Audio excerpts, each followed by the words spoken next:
कि गवना करा के रे सैया अब बसी गईल शहर में उठेला दर्दिया रे हमारा अरे उठेला दर्दिया रे हमारा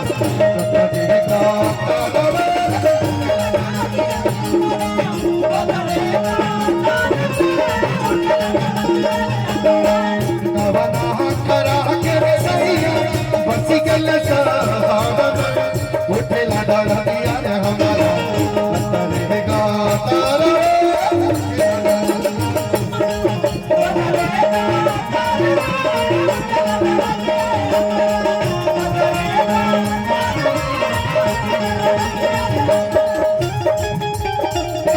भिखारी ठाकुर सजदी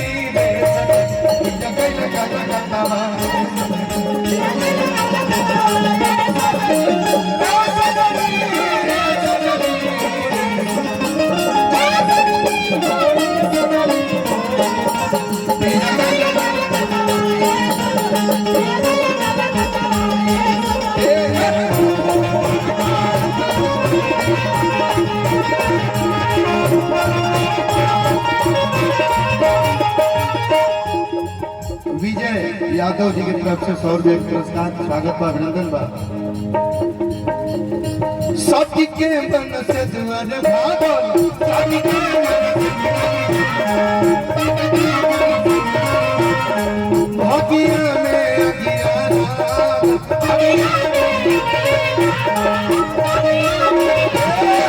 आरे सती के मन से दुआरे भागल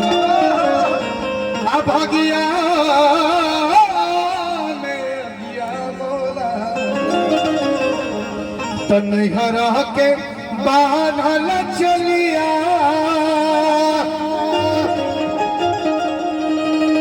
आनंद हमारी तनी के तोप दिहल लेकिन असली ही है उत लिखले बाकी कोहबर में ना लेकिन ना हंसू देवे कि नहरा के बांधल चलिया अब खुली नई हार में